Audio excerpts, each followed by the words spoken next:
Muraho neza. Hari hashize imyaka myinshi tutabonana kabisa.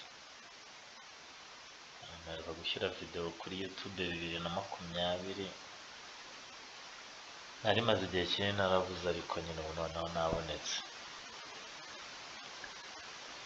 Nabonetse ubu YouTube ngiye kubitaho njya mbahereza amasomo, mbahereza ibintu byinshi rwose byo gukora. Ariko byose ni handi ni ugusobanura forex trading. Hanyuma ikintu gihari ni uko yenda sinzi ukuntu nabyita, ariko ugereranyije mu Rwanda muri uyu mwaka 2021 ni ibintu biri gutera imbere cyane cyane ku buryo abantu benshi barabizi, barimo barabimenya. Mu forex trading, online business n'ibindi nk'ibyo. Hanyuma ukibaza se iyi industry ukurikije ukuntu twayibonye ikomeye, ukisaba imbaraga nyinshi, ukiga ugashyira hamwe ugakoresha imbaraga nyinshi cyane, bizarangira gute? Niyo mpamvu rero ntabibagiwe, nongeye nagarutse YouTube ngiye kujya mbaha amavideo menshi noneho cyane ashoboka. Hari na Instagram nakoze, mwazajya mujya mufollowinga ukaba wagira ibyo umbaza byinshi. Mbese ubu platforms nyinshi zigiye kuboneka ku buryo muzajya mumbonaho. Abantu benshi bakunda kugira ikibazo cyo bita aba brokers. Ese aba broker bigenda gute? Nkumva umuntu arampamagaye arambaza ati nabonye nimero yawe kuri YouTube, then noneho umubroker ukoresha ni uwuhe? Kwibaza umubroker bitangira gute? Umubroker bita nk'umubroker ukoresha kubera iki? Niyo mpamvu nahisemo kugira ngo hano mbereke ubwoko bwa broker babaho, mbereke se uyu mubroker akora gute, mbereke se n'iki wagenderaho kugira ngo ucuzinge broker. Ariko akenshi usanga abantu dufungura account zacu ku broker ko ngo runaka yabivuze ngo kandi ari umurigent. Hari ahantu nabo barimo amakata, buriya ntimuzabikinishe. Kuba umuntu abivuze ngo ni umurigent muri industry ntuzakurikize ibyo avuze, ahubwo uzikorera research yawe umenye se umubroker ushaka ni uwuhe. Mu by'ukuri hano iyi video irabasobanurira neza brokers. Se secret ya broker ni ayahe? Se broker undi bisobanuye iki? Niyo mpamvu nahise ngo brokers secrets. Ubundi dufite ubwoko bw'aba broker bumeze bute? Se broker umwe watandukaniye he n'undi? Reka tujye muri video turebe, ariko subscribe na share birakenewe n'amalike, kuko ubu ngubu noneho iyi industry irasa nkaho isa nkaho nyine mu Rwanda nyine bavuga ngo hahiye, harimo gushya koko. Abantu benshi barimo barayishaka kandi birasaba ko duhumuka. YouTube niyo wakuraho free courses zishoboka, zose zishoboka ngiye kuzibahereza. Nabonye akanya, ariko reka tujye muri video mbasobanurire ibintu by'aba broker uko bimeze. Mu by'ukuri aba broker buriya nabo ni abacuruzi bakora business. Ubundi mu broker ni iki? Mu broker rishobora kuba ari itsinda ry'abantu ryiteranyirije hamwe, cyangwa se hari umuntu umwe ufite amafaranga akaba yafungura cyangwa se yakonekita server ze kuri liquidity pool ya forex trading, ahantu amafaranga avaho amabanki atradingira, kugira ngo natwe tubashe kumufunguriraho account. Natwe dufite amafaranga $10, $2, tubashe kugenda tukaccessinga iyi industry ya forex. Kuko nk'uko twabonye muri video za mbere zitangira, iyi industry ya forex igizwe isecuratingamo $6 trillion ku munsi. urumva kujya gufungura konti ufite amadolari 10 biri difficile cyane. Rero ababroka nicyo kintu bamaze, ariko ni ukuvuga ko nabo baba bari muri business, nta mubroka n'umwe udufitiye impuhwe, ntawe. So that's why tugomba kumenya ese mubroka aransaba iki, ese nkora iki kugira ngo menye umubroka wa nyawe ukenewe. Ubundi abantu batumva umubroka icyo ari cyo, ni nk'uko umuntu ashobora kugenda agakodesha inzu kwa makuza. Urabona kiriya kizu ni kinini, akagenda agakodesha nk'umuryango, ugasanga acururizamo inkweto, nawe ukagenda ukabwitira hano abantu bakodesha 2 miliyoni ku kwezi, reka njye ngo 100,000 ku kwezi, nawe ugahita ushyiraho yenda nk'akantu kazajya gacuruza amasaha. Urumva mu by'ukuri uwo muntu wakodesheje iyo nzu kuri wowe ameze nka broka, kuko wowe ntabwo wari ufite ubushobozi bwo gukodesha umuryango wa 2 miliyoni, ahubwo aba ameze nka broka, abagufashije kugira ngo ubashe kwakisesinga aha hantu nubwo ufite amafaranga matoya cyangwa se makeya. Bishatse kuvuga rero dufite ubwoko bwa broka butandukanye. Ubwoko bwa broka butandukanye ni ubu bukurikira. Hari ubwoko bwa broka bune. Ubwoko bwa broka bune nibwo tugiye kureba. Bwa mbere bita dealing desk broker. Dealing desk broker, urumva ko abantu harimo ikintu bita kudiringa. This broker refers to a market maker. Abangaba ni babandi bita market maker.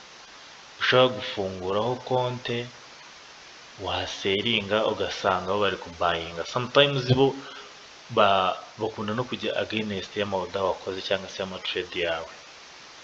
Bijya bibaho cyane. Dealing desk brokers or market makers usually provide fixed spreads. Most of them also work by electing to quote below or above the real time market prices at a given time. Bivuze ngo hano ni igihe umubroka ufunguyeho, abenshi usanga bafite izo bita za zero spread, ugasanga nta spread afite. Kandi mu by'ukuri broka yenda hari abakabya bakagira ama spread menshi cyangwa se manini ahanitse, ariko ubundi broka niho uyu akunda kungukira la majority. So rero kumva ngo broka noneho ngewe izo spread nzivanyeho, ugomba kuba wayize ukibaza impamvu yazikuyeho. So niho handi ushobora gufungura nka order ugasanga execution yayo iza kuyifunga cyangwa kuyifungura biratinze, ari amasegonda make buriya biba biri gutindaho. Aba bagabo bafite systeme ziremereye cyane, baba bari kugukoramo akazi. Noneho broker wa kabiri ni non dealing desk broker. Non dealing desk broker urumva we nta, mbese ni umubroka ukoresha usa nkaho akoresha kuri hano bavuze ngo no dealing desk forex broker allow forex traders to have direct access into the interbank market. Bivuze ngo nubwo ari umuhuza uduhuza na liquidity provider cyangwa se n'amafaranga cyangwa se na forex industry, harimo ya mabanki n'iki, we direct y'igikora order ahita yitransfera akayohereza ye kuri liquidity provider. Ariko no dealing undi wa dealing desk ishobora gutinda, urakura gutinda ntahita yohereza kuri liquidity pool, niho ushobora gusanga ari kugukoreramo akazi. Then noneho bavuga ngo a genuine no dealing desk broker does not require the recording of prices. Ibintu bya recording of prices sometimes hari igihe ujya kubona ukabona nka broker umwe afite prices zisa nkaho zitari kugendera ku z'abandi bari kugenderaho.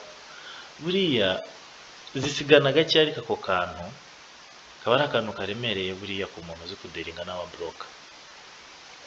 Noneho working with no dealing desk brokers allows the use of low and unfixed spreads. Bivuze ngo no dealing desk brokers bakunda kugira spread duto cyane, kandi zikaba zitari fixed, zishobora guhinduka ariko ntizihinduke ku kigero cyo hejuru. Since the spreads are not fixed, there is a great tendency for their value to increase significantly when an increase in volatility takes place due to significant economic announcements to get paid. Bivuze ngo nk'ano nk'iyo hasohotse iki gihe cyane news, ushobora kujya gukora order bikanga bigatinda, nawe ntibabonera amafaranga, kuko hari igihe bahita bazamura iyo spread bitewe na volatility iri mu isoko, kugira ngo nabo babashe gukuramo udufaranga dufatika, kubera ko urumva demowa isoko rigira volatility, demowa azamuye na spread ashobora guhita akuramo amafaranga afatika. Mu broker wa gatatu amwita ECN. ECN ni Electronic Communication Network. Uyu nguyu akenshi baba bajya kumera nka no dealing desk broker. These brokers offer and display actual order book details that usually feature processed orders as well as the offered prices by different banks in the interbank market. Hano ubundi hano iyo hageze nibwo utangira kumenya ikintu bita e-book na b-book. E-book rero ushaka kwibaza ngo ni iki na b-book ni iki. Niyo mpamvu igihe cyose ugiye gukoresha broker ugomba kumenya igitabo akoresha. Ese ni e-book broker cyangwa se uyu mu broker akoresha b-book? Uba ugomba kumenya rero igitabo mu broker wakoresha. So hano mu ECN ni wa mu broker noneho we ikintu akora iyo ufunguye account ni iki, order yawe direct ayitransferinga hehe kuri liquidity provider. Bivuze ngo ni wa mu broker rwose yungukira muri spread, yena na some commissions n'amaswap, ariko kuvuga ngo araza gukora market manipulation iwe nta biba bigoye cyane. ECN brokers also allows traders to process all their transactions in the interbank market. Bivuze ngo wowe ni wa mu broker ufunguraho konte agahita gutransfera kuri liquidity provider cyangwa se mu mabanki ari gutradinga, ugahangana nayo bitewe na skills ufite. So rero urumva iyo ari best broker yo kuba wakoresha, ni nkaho rero rwose wumva ko ari reliable konti. Noneho kane ni STP, bita straight through processing. STP brokers can directly pass trading orders into the liquidity providers. They do not also interfere in order execution transactions. Most STP forex brokers work with several liquidity providers. STP brokers that work with many liquidity providers can also provide their trades with better chances to succeed in the forex market. When planning to succeed in foreign exchange, forex traders should make sure that they choose a broker which can offer their required services without engaging in fraudulent activities. Hano uyu mu STP ni umubroker nawe ahita akohereza kuri liquidity providers, ariko sometimes hari n'igihe noneho sasa baza kugeramo gute no gukereza order zawe nyine, bashobora naho kugira gute kudahita bakoherezayo. Bivuze ngo sometimes hari igihe nabo babikora, ugasanga nyine na twa tuntu tw'aba market maker karagenda kazamo, ariko ni sometimes ntabwo ari igihe cyose. Ariko nanone umubroker mwiza, usanze broker wari mu STP wamukoresha, usanze ari ECN aba ari umubroker wakoresha. So ikindi hariyo bita hybrid system is when e-book and b-book are all in use. Ni igihe ushobora gusanga noneho broker washobora kuba yakoresha e-book like an ECN cyangwa se b-book like an STP, ugasanga byose arabikoresha. Ashobora kuba one day arimo gukoresha e-book, handi ushaka guhita gufata akagutransfera kuri liquidity provider, cyangwa se undi munsi ugasanga arimo aragufata akagera gute akagutinzaho mu maoda yawe ntahita aba transacted ukurikije icyo system iri kuvuga. Bivuze ngo iyi hybrid system hari ababroker bazikoresha, ugasanga ashobora kohereza orders hari n'izo atoherezayo, ugasanga we arabivanga.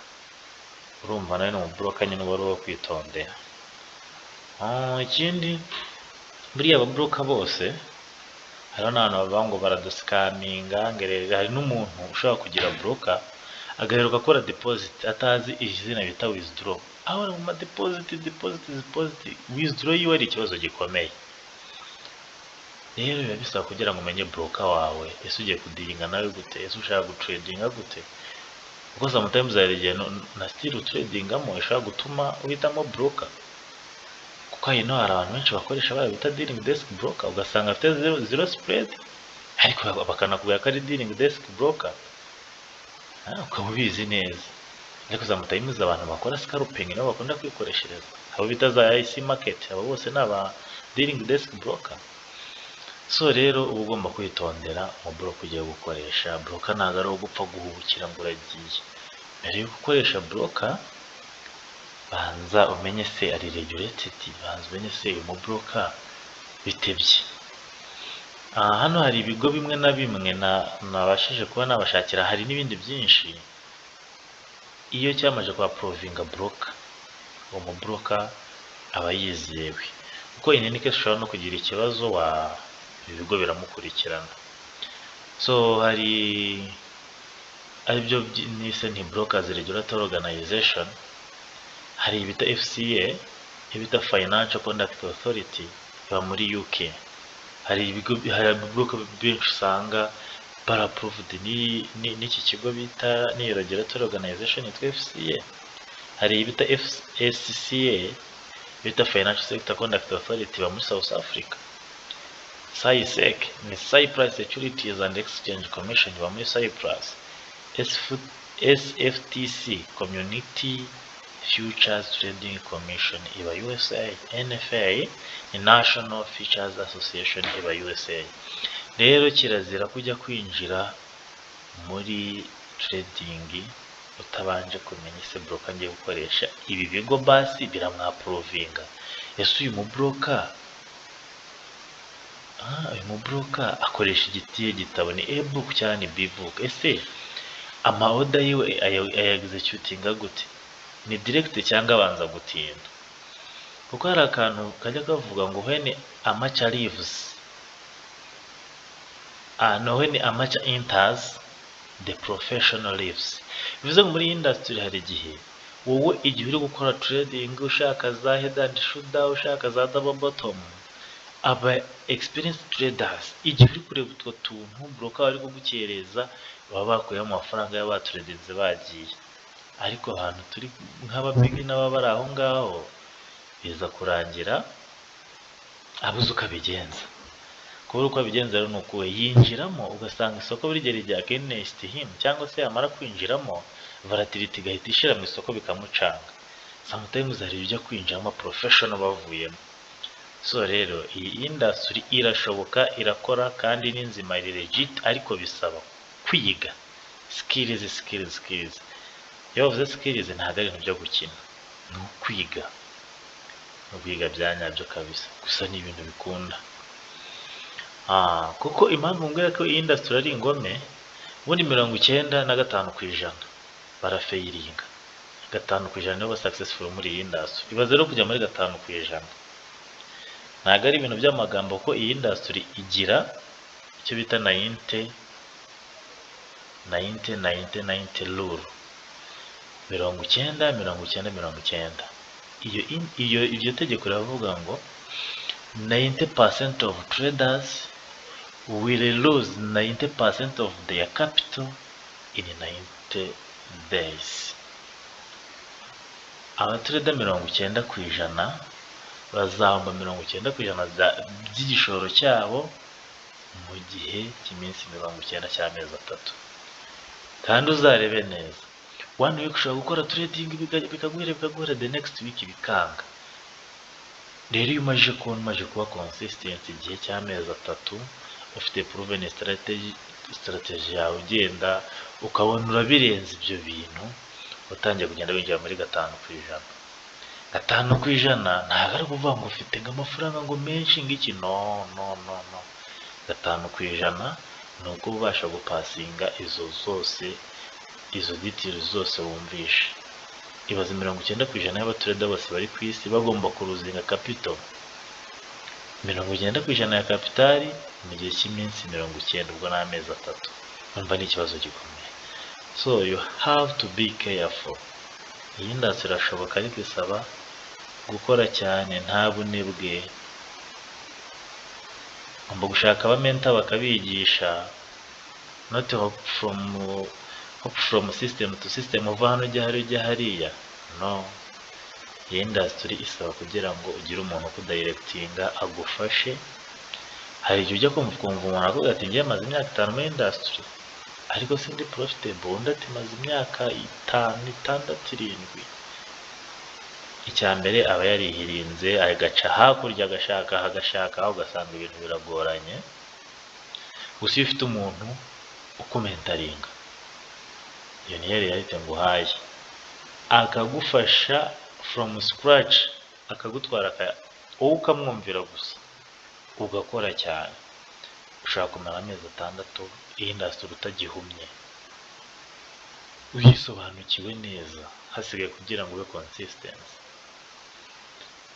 So kari akavideo gatoya nari nkoze kuba broker, wagira ikibazo yambaza, gusa hasi harahaba hari link y'umubroker njye nakurekomenda udafite ikibazo. Hari na IG tujyaho live, wagenda ugakora subscribe, tuzajya tuhacisha cyane cyane analysis cyane strategy, ibintu byose amalink yabyo muraza kuyabona munsi y'iyi video. So rero mureke dukore cyane, murabona akazi karabuze, ariko internet yacu yaje yadufashije buri kimwe, twakora kandi tukibeshaho. So bye bye, murakoze cyane. Nibyo ngibyo nari mbafitiye uno munsi, ubwo n'izindi video zigiye kuza nyinshi cyane. Murakoze.